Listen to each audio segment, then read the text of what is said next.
नमस्कार दर्शकों। तो आज हम समझाने वाले हैं आप लोगों को क्लास 10th की जो है केमिस्ट्री चैप्टर 1 जो है केमिकल रिएक्शन एंड इक्वेशन, मतलब होता है रासायनिक अभिक्रियाएं एवं समीकरण। इसमें हम आप लोगों को बहुत विधिवत समझाएंगे, इसको ध्यान से समझिएगा। ठीक है, तो चलिए शुरू करते हैं। पहला जो टॉपिक है हमारा रासायनिक अभिक्रिया, रासायनिक अभिक्रियाएं ये क्या है? तो रासायनिक परिवर्तन में भाग लेने वाला प्रक्रम ही रासायनिक अभिक्रिया कहलाता है। हम आप लोगों के लिए परिभाषा लिख दिए हैं ताकि आप लोग कॉपी में सीधा का सीधा एकदम प्रिंट कर सके। ठीक है, तो देखिए रासायनिक जो अभिक्रिया है क्या, तो रासायनिक परिवर्तन में भाग लेने वाला पदार्थ क्या कहलाएगा? ये कहलाएगा रासायनिक अभिक्रिया। अब परिवर्तन क्या है? परिवर्तन मतलब होता है बदलाव। परिवर्तन मतलब बदलाव। जैसे कि ये भी है, ये है ना मार्कर है, इसका हमने कैप अलग कर दिया, बदलाव हो गया ना, ये खुला हो गया, ये ऐसे हो गया, इसको हमने पैक कर दिया, बदलाव हो गया, चेंज हो गया।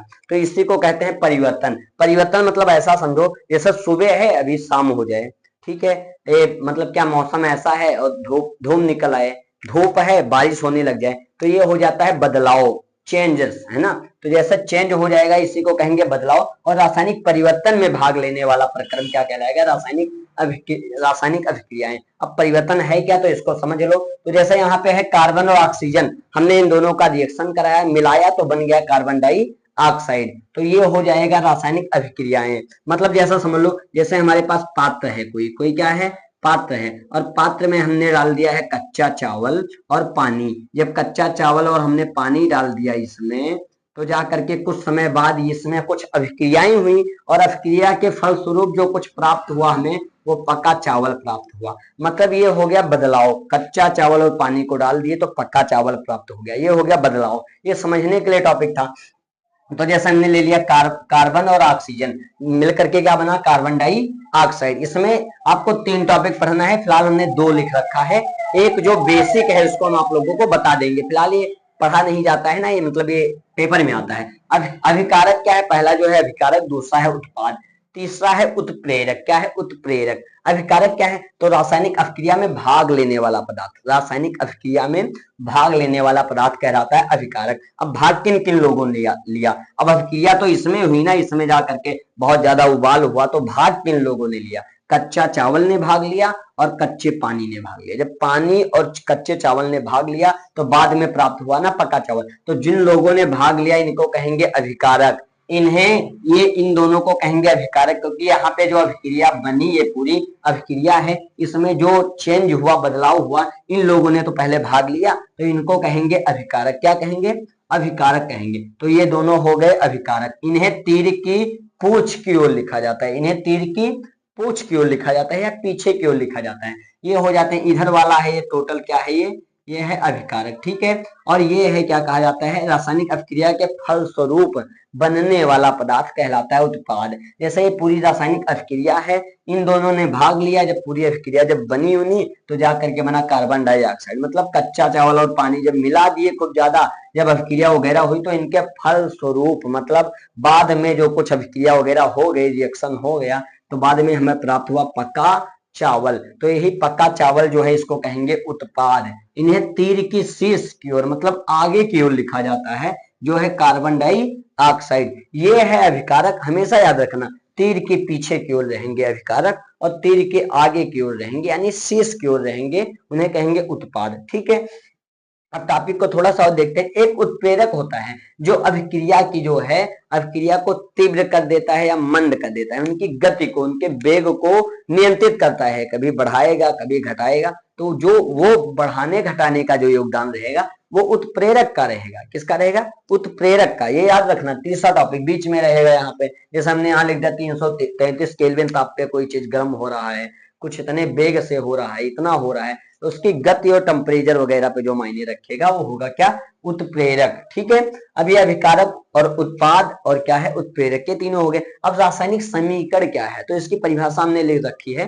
रासायनिक अभिक्रिया में भाग लेने वाले, जिन लोगों ने रासायनिक अभिक्रिया में भाग लिया है, है ना, अभिकारकों, अभिकारक में भाग लिया, उनके फलस्वरूप बना उत्पाद, तो रासायनिक अभिक्रिया में भाग लेने वाले अभिकारकों तथा उत्पादों को प्रतीकों तथा सूत्रों की सहायता से व्यक्त करना या निरूपित करना ही क्या कहलाएगा, रासायनिक समीकरण कहलाएगा। अब टॉपिक को थोड़ा सा क्लियरली अगर समझते हैं, जैसे हमारे पास है कार्बन, प्लस में है ऑक्सीजन, गिब्स आउट में बना कार्बन डाइऑक्साइड, इन्हीं को अगर प्रतीक और सूत्र की सहायता से लिख दें, मतलब कि हिंदी में लिखा हुआ है, मैं इसको इंग्लिश में लिख दे, जैसे कार्बन का प्रतीक C, ऑक्सीजन का O2, गिब्स आउट में CO2 यानी कार्बन डाइऑक्साइड, तो इन्हीं को प्रतीकों तथा सूत्रों की सहायता से क्या लिख कर देंगे, निरूपित कर देंगे यानी व्यक्त कर देंगे। ये होगा रासायनिक समीकरण। जहां आपको लिखा देखे हिंदी में carbon plus oxygen Gibbs out में कार्बन डाइऑक्साइड, है ना, या hydrogen plus oxygen Gibbs out में जल, अगर हिंदी में लिखा रहे तो जान जाइएगा क्या है, रासायनिक अभिक्रिया है। और वही अगर इंग्लिश में दिख जाए ऐसा कुछ प्रतीक और सूत्र की सहायता से, तो उसको जान जाइएगा कि रासायनिक क्या है, समीकरण है। तो अभिकारक उत्पाद भी जान गए, अभिकारक इधर वाला क्या है, इधर इस साइड का अभिकारक है, और तीर के आगे की ओर का क्या है, उत्पाद। ये परिभाषा सब लोग आप क्लियरी ऐसे ही कॉपी में नोट कर लीजिएगा, इससे शॉर्ट परिभाषा आप लोगों को और नहीं मिल सकती एक हिसाब से देखा जाए तो, ठीक है। हमने इसको बहुत ज्यादा मतलब फिलहाल बहुत मेहनत के बाद में हमने इसको तैयार किया है, तो आप लोग इसको स्क्रीनशॉट ले सकते हैं ना, स्क्रीनशॉट ले लीजिए, सीधा सीधा इसको कॉपी में ऐसे ही उतार लीजिएगा, ठीक है। और मिलते हैं इसके आगे वाले टॉपिक पे, आप लोग स्क्रीनशॉट ले लीजिए। तो अगली अभिक्रिया है हमारी विस्थापन अभिक्रिया। इसकी परिभाषा क्या है, तो वह अभिक्रिया है जिनमें अधिक सक्रिय तत्व कम सक्रिय तत्व को उनके स्थान से विस्थापित कर देते हैं, विस्थापित कर देते हैं, प्रतिस्थापित कर देते हैं। मतलब एक कोई अधिक सक्रिय तत्व है और एक कम सक्रिय तत्व है, तो ये उनको उनके स्थान से क्या कर देगा, विस्थापित कर देगा। इसी को कहेंगे विस्थापन अभिक्रिया। अब जैसे टॉपिक को क्लियरली आप समझो, आपको इससे पहले 3 टॉपिक तो हमेशा याद रखना है, यही नहीं अंत तक काम आएंगे। जैसा कि एक होता है SO4, क्या होता है SO4, CO3, NO3, इन टॉपिक को याद रखना बहुत ज्यादा जरूरी है। SO4 मतलब होता है सल्फेट, SO4 मतलब होता है सल्फेट, ठीक है। और CO3 मतलब होता है कार्बोनेट, CO3 मतलब कार्बोनेट, और NO3 मतलब होता है नाइट्रेट, NO3 मतलब नाइट्रेट होता है, ठीक है। अब देखते हैं टॉपिक को थोड़ा सा क्लियरली। जैसे है विस्थापन अभिक्रिया, विस्थापन अभिक्रिया में अधिक सक्रिय तत्व, तो ये है जिंक अधिक सक्रिय तत्व, ठीक है। Cu है कम सक्रिय तत्व, ये इसको इसके स्थान से क्या कर देगा, विस्थापित कर देगा। मतलब ये जिंक जो है सल्फेट के साथ में अलग चला जाएगा और कापर को साइड में कर देगा, कहेगा भैया तुम जाओ, तुम कम सक्रिय तत्व हो। तो कापर के जिंक के साथ में क्या जाएगा, सल्फेट, तो Zn के साथ में हो जाएगा ये SO4, प्लस में Cu को क्या कर दिया जाएगा, बाहर निकाल दिया जाएगा। ऐसे टॉपिक को समझना, मतलब ऐसा समझो कि जैसे ये द्विजने, ये Cu जो है ये कम पढ़ा लिखा है और सल्फेट जो है वो ज्यादा पढ़ा लिखा है, और ये जिंक भी ज्यादा पढ़ा लिखा है। जब ये दोनों हैं ज्यादा पढ़े लिखे, तो वही तो होता है ना कि ज्यादा ज्ञानी से ज्ञानी मिले तो होए ज्ञान के बाद। जो जिंक जब जाएगा सल्फेट के साथ में मिल जाएगा, तो भैया दुई जने ज्ञानी ज्ञानी है, तो ये दुई जने साइड में हो जाए, चलो भैया हम दुई जने मित्र होइए। और कापर कहेंगे ये कमजोर है, इनको छोड़ दो, तो इनका साथ में क्या कर दिया जाए, छोड़ दिया जाए, मतलब साइड में निकाल दिया जाए। भाई यही हो जाएगा विस्थापन अभिक्रिया। अब एग्जाम्पल हम और लिख देते हैं, आप लोग बताइएगा। जैसे यहाँ पे हमने लिख दिया, क्या लिख देते हैं, Zn के साथ में हमने लिख दिया H2SO4, Zn के साथ में जब H2SO4 लिख दिया तो Zn H2SO4। अब जिंक जाएगा सल्फेट के साथ में साइड हो जाएगा, और H2 को क्या कर दिया जाएगा, बाहर निकाल दिया जाएगा। तो यहाँ हो जाएगा जिंक के साथ में क्या, SO4, और प्लस में H2 को क्या कर दिया जाएगा, बेचारे को बाहर निकाल दिया जाएगा। यही हो जाएगा विस्थापन अभिक्रिया। और एग्जाम्पल ले ले, थोड़ा सा मार्कर मतलब क्लियर नहीं है, अगला मार्कर कहाँ है, नीला वाला, हाँ अगला वाला। जैसे देखिए, जैसे हमारे पास है Fe, क्या है Fe, प्लस में है, रख देते हैं ZnSO4 को ही रख दे, क्या रख दे, या CuSO4 को रख देते हैं, ठीक है। अब देखिए ये अधिक सक्रिय तत्व है और कापर जो है कम सक्रिय तत्व है, ये इसके साथ में जाएगा, मिल जाएगा, इसको बेचारे को बाहर निकाल दिया जाएगा। इतने समझना है। विस्थापन अभिक्रिया हमेशा याद रखिएगा, यहाँ नहीं, आपको 12th तक पढ़ेंगे तो नॉर्मली वो तो काम आना ही आना है ना। तो देखिए Fe के साथ में SO4, FeSO4 हो गया, और प्लस में Cu को क्या बाहर निकाल दिया जाएगा, Cu को बाहर निकाल दिया। ऐसी अभिक्रिया, इसी को कहते हैं विस्थापन अभिक्रिया या प्रतिस्थापन अभिक्रिया भी हम इनको कह सकते हैं, कहते हैं। ठीक है, विस्थापन या प्रतिस्थापन अभिक्रिया। अगर बोर्ड पेपर में पूछे प्रतिस्थापन अभिक्रिया क्या है तो यही लिख सकते हैं कि वह अभिक्रिया जिनमें अधिक सक्रिय तत्व कम सक्रिय तत्व को उनके स्थान से क्या कर देते हैं, विस्थापित कर देते हैं। इन्हीं को कहते हैं विस्थापन अभिक्रिया। अधिक सक्रिय तत्व कम सक्रिय तत्व को उनके स्थान से क्या कर दिए, विस्थापित कर दिए। मतलब दो लोगों की बहुत खुशहाल जिंदगी चल रही थी, तीसरा थर्ड पार्टी कोई एंट्री लेता है और उसने जो पहले से मतलब जो इनके साथ में थे उनको हटा देते हैं, लात मार के बाहर निकाल देते हैं, इनके साथ में मिल जाता है, ये विस्थापन अभिक्रिया। ठीक है, अब अगले टॉपिक पे आते हैं, स्क्रीनशॉट ले लीजिए।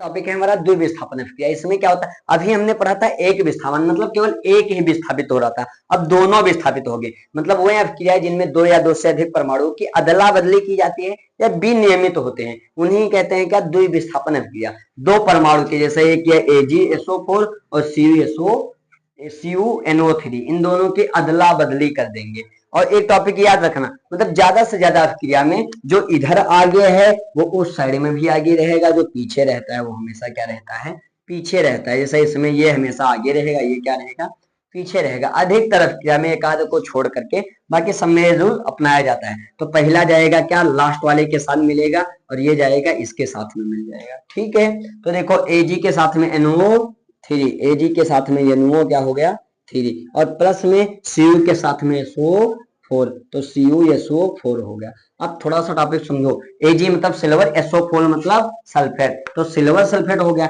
Cu मतलब कॉपर, NO3 मतलब नाइट्रेट, तो सिल्वर क्या हो गया, कॉपर नाइट्रेट हो गया, और सिल्वर नाइट्रेट बन गया, कॉपर सल्फेट बन गया। तो यही हो जाता है द्विविस्थापन अभिक्रिया की अदला बदली। जैसे और एग्जांपल ले लेते हैं, जैसे हमारे पास है AgCl2 प्लस में है ना, जैसे ले लेते हैं H2SO4।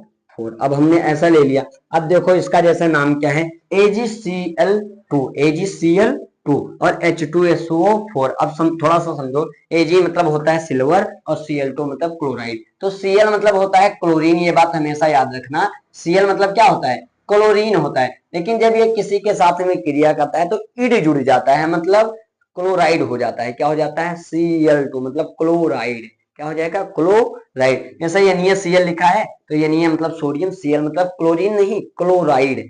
ज्यादा से ज्यादा अभिक्रिया में ऑक्सीजन जुड़ेगा तो ऑक्साइड हो जाएगा, ऐसे नाइट्रोजन जुड़ेगा, है ना, ऐसे जो भी जुड़ेगा, हाइड्रोजन कहीं जुड़ेगा तो हाइड्राइड हो जाएगा, है ना, आयोडीन जुड़ेगा तो आयोडाइड हो जाएगा, ब्रोमीन जुड़ेगा तो ब्रोमाइड हो जाएगा, क्लोरीन जुड़ेगा तो क्लोराइड हो जाएगा, आयोडीन जुड़ेगा तो आयोडाइड हो जाएगा। डस्टर का है ना, तो ये टॉपिक हो जाता है, जैसे क्लियर डस्टर पता नहीं कहाँ गया।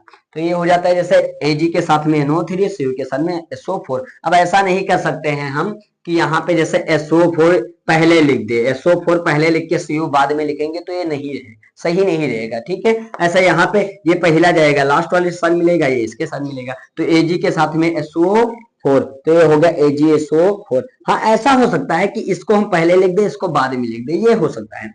H2 और Cl2 तो दो दो हमें मिल रहा है, तो H2Cl2 लिखेंगे तो नाम बढ़िया सही नहीं बैठेगा, है ना, और सही नहीं मतलब पढ़ जाएगा, लिख जाएगा। तो H2Cl2 तो दो दो मिल रहा है, दो दो को हम ले लेंगे कॉमन, तो प्लस में लिख देंगे दो आगे और HCl, H और Cl, यानी ये है सिल्वर सल्फेट। Ag को चांदी कहते हैं, सिल्वर कहते हैं, तो ये हो गया सिल्वर सल्फेट, और ये है हाइड्रोक्लोरिक अम्ल या हाइड्रोजन क्लोराइड, हाइड्रोजन क्लोराइड। ऐसा और एग्जांपल जैसे हम ले लेंगे, जैसे हमने ले लिया AgSO4 प्लस में ले लिया NaI। अब ये जब हो गया तो Ag जाएगा I के साथ में मिल जाएगा, Na जाएगा SO4 के साथ में मिल जाएगा, मतलब दोनों तरफ से विस्थापन होगा। अभी एक विस्थापन पढ़ रहे थे, तो Ag के साथ में क्या I हो जाएगा और Na के साथ में SO4, तो NaSO4 प्लस में AgI। AgI क्या है थोड़ा सा समझ लो, नाम भी जान लो। Ag मतलब सिल्वर, SO4 मतलब सल्फेट, Na मतलब सोडियम, I मतलब आयोडीन यानी आयोडाइड, यहाँ पे सोडियम आयोडाइड हो जाएगा, ये हो जाएगा क्या, सोडियम सल्फेट और सिल्वर आयोडाइड। ठीक है, क्लियर है, तो यही हो जाता है द्विविस्थापन अभिक्रिया। सब लोग स्क्रीनशॉट ले लो और क्लियर इसको समझ लो। अगर कहीं टॉपिक ना समझ में आओ फिर से हो कर दो, या कोई डाउट हो तो कमेंट कर देना, हम उसको विस्तार से बता देंगे आपको। ठीक है ना। अब अगले वाले टॉपिक पे बढ़ते हैं, अगली वाली अभिक्रिया को। फिलहाल आप लोगों को 30 तक जो है तत्व का एलिमेंट का प्रतीक याद कर लेना है, जैसे हाइड्रोजन का एच, हीलियम का एच, लिथियम का एल, बेरिलियम का बी, बोरान का बी। ऐसे करते करते जिंक का जिंक है 30 पे, जेडियन है ना, क्लोरीन, ब्रोमीन, आयोडीन और फ्लोरीन, ये 4 टॉपिक है, 2 तो आ जाएगा, बाकी क्या है, क्लोरीन और ब्रोमीन, आपको ब्रोमीन और आयोडीन ये याद करना पड़ेगा अदर से, है ना। तो ब्रोमीन का बी और आयोडीन का ई, थोड़ा सा प्रतीक याद कर लीजिएगा तो पढ़ने में नाम भी ऑटोमेटिक याद आ जाएगा। तो नेक्स्ट टॉपिक पे आते हैं।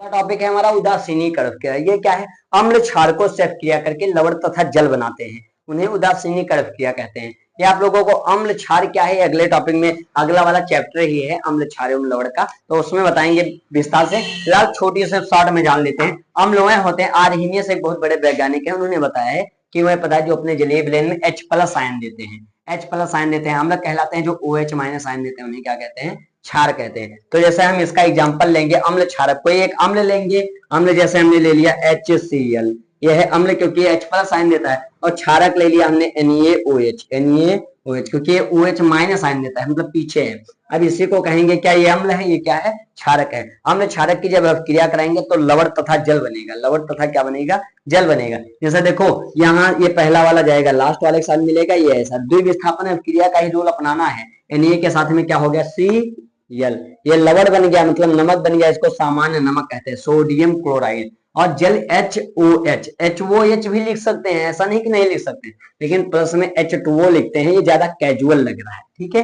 HOH भी लिख सकते हैं, कोई डाउट उसमें है नहीं। तो ये हो गया क्या हो गया, HOH है ना, यानी जल, और लवण ये है अम्ल यानी एसिड जिसको कहते हैं, एसिड ये है बेस, ठीक है, बेसिस। और ये है क्या, सॉल्ट, मतलब हो गया क्या, लवण। और ये है जल H2O, ठीक है, वाटर जिसको कहते हैं।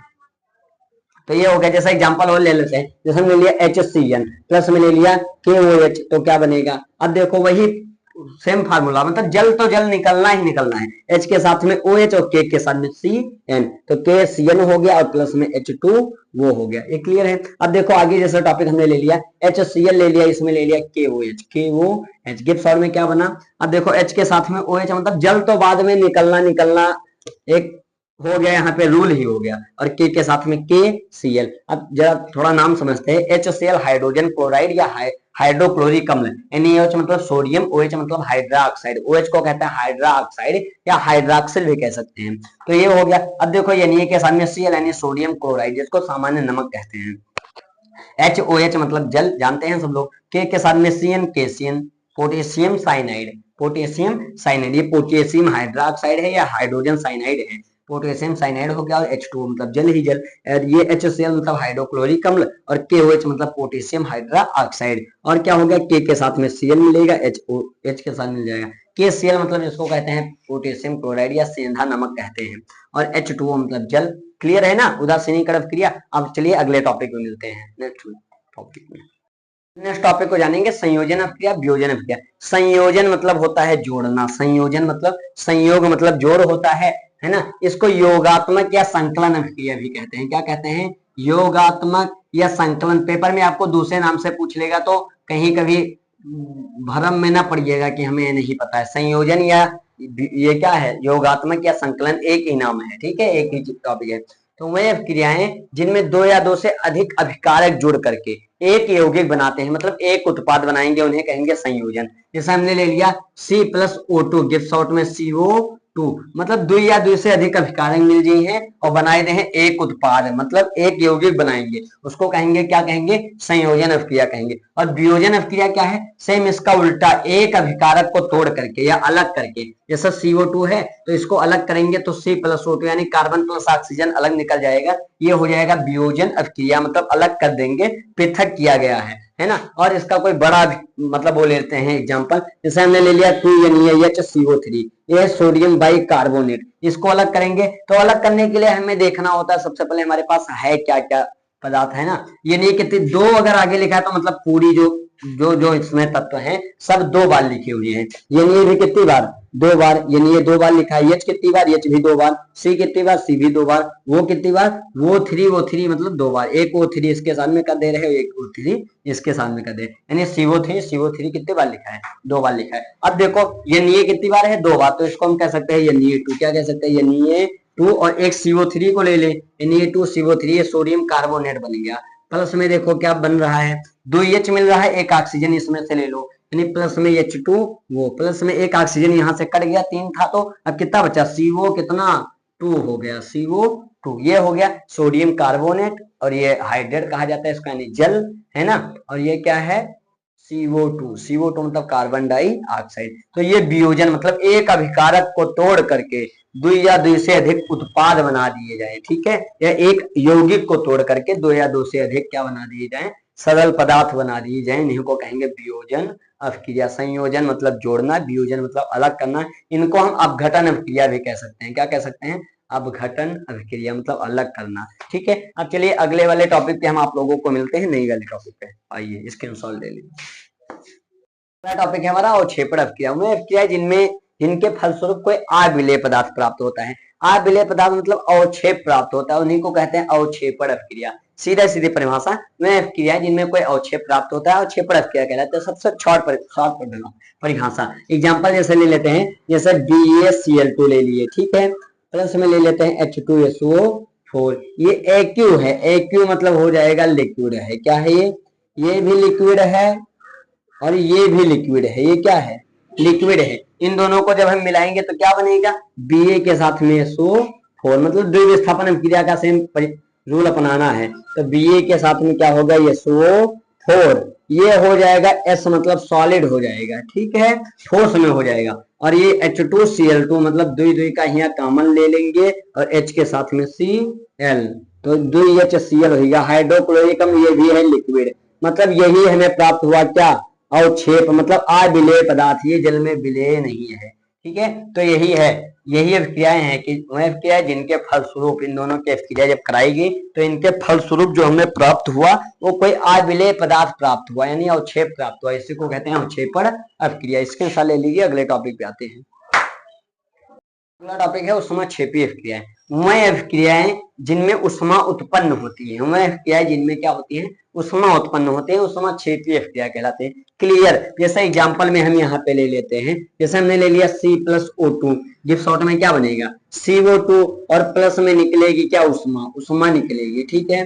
अब ये हो जाता है क्या, ऊष्माक्षेपी अभिक्रिया जिनमें ऊष्मा उत्पन्न हो, यानी ऊष्मा निकले, है ना, अभिक्रिया के फलस्वरूप बाद में, तो ये हो जाती है ऊष्माक्षेपी अभिक्रिया। अब थोड़ा सा टॉपिक को ये समझो, जैसे श्वसन और दहन भी क्या है, ऊष्माक्षेपी अभिक्रिया है। जैसे दहन क्या है, अगर हम किसी गोला बारूद को इसे दागेंगे तो वो जलेगा, तो मतलब पटाखा फूटेगा बहुत तेजी से, उसमें ऊष्मा निकलेगी ना, तो जहां ऊष्मा उत्पन्न होगी उसे कहेंगे ऊष्माक्षेपी अभिक्रिया। ठीक है, क्लियर है। जैसे C+O2 श्वसन भी ये क्या है, ऊष्माक्षेपी अभिक्रिया है। श्वसन, सांस लिए, ऑक्सीजन लिए, कार्बन डाइऑक्साइड छोड़े, तो जब कार्बन और ऑक्सीजन दोनों जब मिलेंगे तो कार्बन डाइऑक्साइड के साथ में ऊष्मा भी तो निकलेगी। फिलहाल प्रकाश नहीं होगा लेकिन ऊर्जा तो जो एनर्जी वो बाहर तो आएगी, तो इसी को कहेंगे क्या, ऊष्माक्षेपी अभिक्रिया। अब अगला जो हम लोगों का टॉपिक है वह है ऊष्माशोषी अभिक्रिया। क्या है, ऊष्माशोषी, इसी में समझ लेते हैं हम टॉपिक को, ठीक है। ऊष्माशोषी अभिक्रिया क्या है,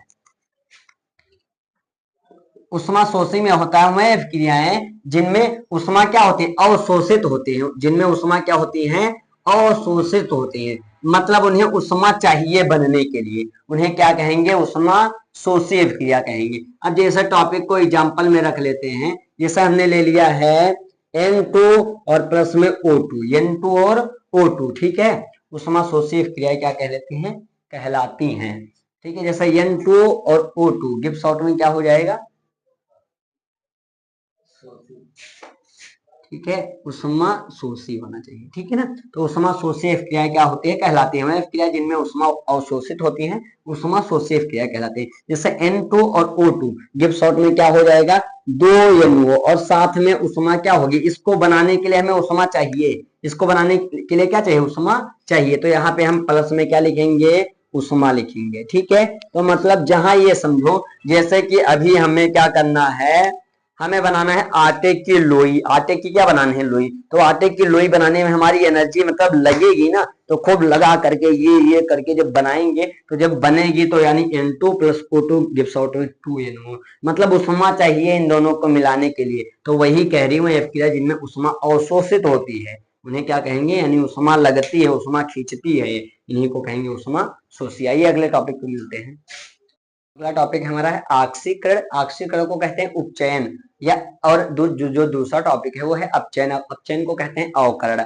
ऑक्सीकरण और अपचयन या उपचयन और अपचयन पढ़ना है। ऑक्सीकरण का जो दूसरा विपरीत है वो है अवकरण। ठीक है, अब टॉपिक को समझो।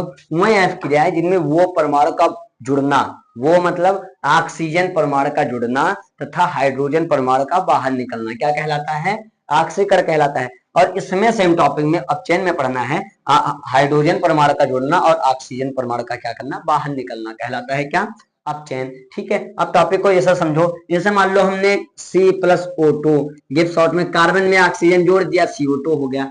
ऑक्सीजन जुड़ गया तो ऑक्सीजन जुड़ेगा तो भी ऑक्सीकरण होगा। या तो मान लो हमने लिख दिया 2HI, अब H2 और प्लस में I2, अब हाइड्रोजन इनसे बाहर नहीं निकला, आयोडीन से, आयोडाइड से, तो भी ये है क्या, तो भी ये है क्या, ऑक्सीकरण। मतलब या तो ऑक्सीजन जुड़े या तो हाइड्रोजन निकले। और अगर साथ में ही देखते हैं तो जैसे हमने देख लिया Cu प्लस में लिख दिया H2, वो गिब्स शॉर्ट में क्या बनेगा, Cu के साथ में हो जाएगा O, Cu के साथ में वो प्लस में H के अकेला H2 हो जाएगा। विस्थापन अभिक्रिया फार्मूला यहाँ पे लगा है ना। अब ऐसा समझो कि जैसे कि क्या हुआ यहाँ पे, इसमें ऑक्सीजन जुड़ा तो ये ऑक्सीकरण, मतलब ऑक्सीकरण ये है, या तो ऑक्सीजन जुड़े या तो हाइड्रोजन बाहर निकले, तो यह इसमें से हाइड्रोजन बाहर निकल रहा है, तो ये भी हो गया ऑक्सीकरण का एग्जाम्पल। अब देखो साथ में अगर इनको लिखना चाहे तो ये हो गया Cu प्लस H2O। मतलब देखो इसमें क्या हो रहा है, ये Cu में ऑक्सीजन यहाँ पे जुड़ रहा है और इसमें जो हाइड्रोजन है ऑक्सीजन से क्या हो रहा है, बाहर निकल रहा है।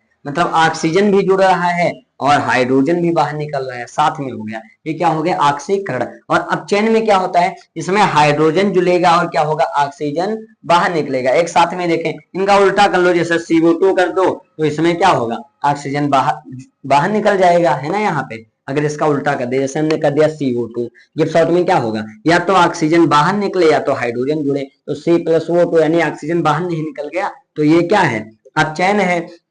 दूसरा टॉपिक, जैसे इसी को H2I2 लिख दे तो हाइड्रोजन ये जुड़ जाएगा, 2HI हो जाएगा। और साथ में अगर देखना चाहे तो लिख सकते हैं CuO प्लस में H2, गिब्स शॉर्ट में क्या बनेगा, तो देखो CuO है, वो के साथ में जो वो क्या हो जाएगा, ये क्या हो जाएगा, यहां से निकल जाएगा कॉपर से, ये हो जाएगा Cu अकेला हो जाएगा, प्लस में H2 के साथ में जुड़ जाएगा। मतलब हाइड्रोजन जुड़ रहा है ऑक्सीजन में, ऑक्सीजन नहीं जुड़ रहा है, हाइड्रोजन किस में जुड़ रहा है, ऑक्सीजन में, और ऑक्सीजन यहाँ से क्या हो रहा है, निकल रहा है। तो या तो ऑक्सीजन निकले, ऑक्सीजन क्या हो, बाहर निकले, और या तो हाइड्रोजन परमाणु जुड़े, तो ऑक्सीकरण और अपचयन। इसको पेपर में ऑक्सीकरण को उपचयन भी पूछ सकता है और अपचयन को अवकरण भी पूछ सकता है। चलिए अगले टॉपिक पे आते हैं, इसको स्क्रीनशॉट ले लीजिए।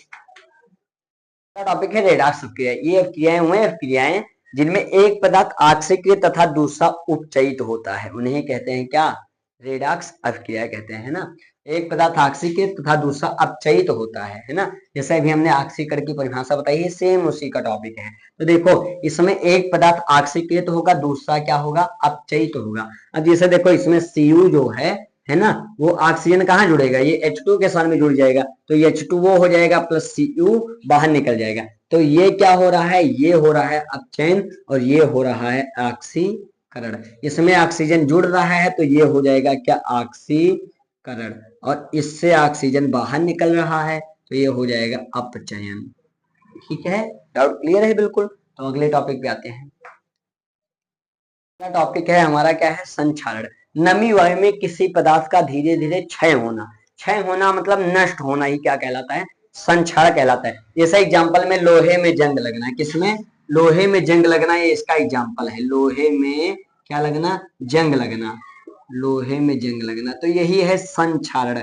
मतलब लोहा धीरे धीरे क्या हो जाएगा, नष्ट हो जाएगा, है ना, गल जाएगा, उसी को कहेंगे क्या, संक्षारण। मतलब किसी पदार्थ का धीरे धीरे क्षय होना, है ना। अब इनके बचाव के उपाय क्या है, जैसे कि हम सबसे पहला क्या कर सकते हैं, पेंट लगा सकते हैं, क्या लगा सकते हैं, पेंट लगाकर, है ना। और दूसरा हो जाएगा तेल लगा करके, तीसरा हो जाएगा ग्रीस लगा करके, चौथा हो जाएगा गैल्वेनीकरण करके। ठीक है, अब गैल्वेनीकरण क्या है ये भी आप लोग समझ लीजिए और सब समझ लीजिए, है ना टॉपिक।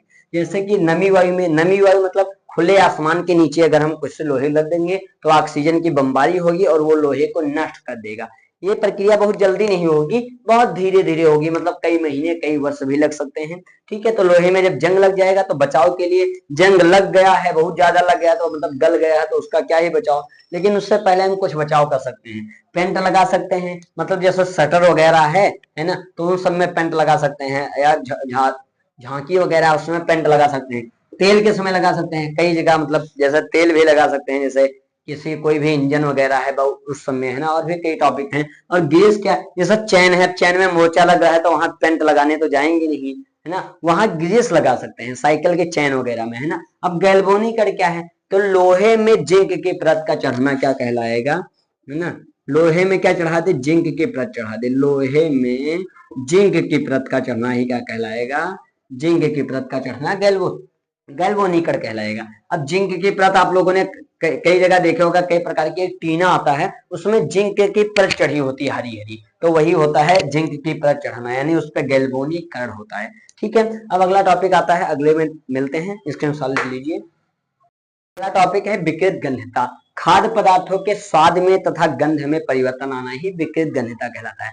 खाद्य पदार्थों मतलब खाने वाले पदार्थों के स्वाद में, है ना, और गंध में परिवर्तन आना ही विकृत गंधता कहलाता है। जैसे एग्जांपल में भोजन का खराब हो जाना। अब जैसे आप लोग देखोगे कि गर्मी के मौसम में जो चावल वगैरह रहता है उसको खा करके जब देखो सुबह से शाम जब हो जाती है तो या तो उसमें खट्टापन आने लग जाएगा, मतलब स्वाद में परिवर्तन आ जाएगा, या तो बदबू करने लग जाएगा, मतलब गंध आने लग जाएगा, एक प्रकार की क्या आने लग जाएगी, आने लग जाएगी, उसी को कहेंगे विकृत गंधता। जैसे भोजन का खराब हो जाना, है ना, और भी जैसे आलू का जो चिप्स वगैरह रहता है वो खराब हो जाता है ना। इनके बचाव के उपाय के लिए क्या कर सकते हैं, इन्हें फ्रिज में रख सकते हैं। पानी का जो पनीर रहता है वो भी, पनीर भी खराब हो जाता है ना, और इस हिसाब से इसके बचाव के उपाय है या तो हम इसे फ्रिज में रख दें, फ्रिज में रख देंगे तो बचा सकते हैं कुछ समय तक, है ना। पके हुए फल वगैरह को सड़ने से बचा सकते हैं कुछ समय तक, है ना, ऐसा नहीं है 2-4 साल रखे रहो तो वो खराब नहीं होगा, लेकिन वो खराब होगा, है ना, कुछ उसकी भी लिमिट होती है। अब ऐसा देख लो, नाइट्रोजन गैस भर दी जाती है आलू के चिप्स वगैरह में जो पैकेट वगैरह रहते ताकि वो खराब ना हो। पनीर वगैरह को भी रख दो, धूप के संपर्क से भी ज्यादा बचा के रखो। तो ये है विकृत गंधता के बचाव के उपाय। सबसे जो मेन टॉपिक है वो है फ्रिज। क्या है, फ्रिज में, या तो ऐसे चावल खराब होने लग गया, फ्रिज ना हो घर में, तो बड़े से पात्र में पानी भर दो और पानी में फिर अपना जो पात्र वगैरह है, बटोली भगोना वगोना सब उसी में रख दो, आराम से बच जाएगा। ये बचाव के क्या हो जाएगा, उपाय हो जाएगा। अब चलिए थोड़ा सा आप लोगों को बेसिक थोड़ा टॉपिक बता देते हैं फिलहाल इसके।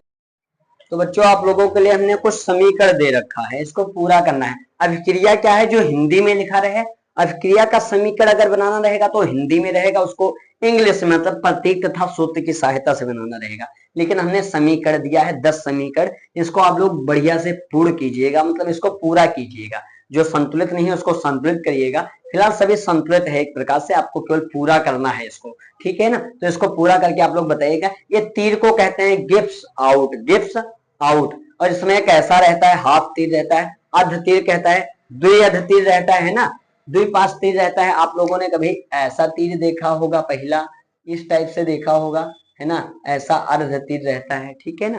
तो ये भी आप लोग जानिएगा, इसको अभी आप लोगों को काम नहीं आएगा, अगले में जो टॉपिक में आपको बताया जाएगा तो आप लोगों को बताएंगे। फिलहाल ये 10 अभिक्रियाओं को आप लोग पूरा करिएगा, ठीक है ना। 10 अभिक्रिया आप लोग पूरा करिएगा और फिर हमें जरूर बताइएगा, दिखाइएगा, ठीक है ना। तो आज के लिए यही तक, बाकी के लिए मिलते हैं नई वीडियो में, नई उम्मीद के साथ, नई उड़ान के साथ। चैप्टर 2 आप लोगों का है एसिड बेस एंड सॉल्ट, है ना, अम्ल क्षार एवं लवण। हम भी उसको भी अपनी कोशिश करेंगे जल्द से जल्द ही खत्म कर दे। फिलहाल विधिवत बताएंगे आप लोगों को अगला चैप्टर भी, तो इस वीडियो को देखिएगा और अगले वीडियो का इंतजार करिएगा, ठीक है। बहुत बहुत धन्यवाद, मिलते हैं नई वीडियो में।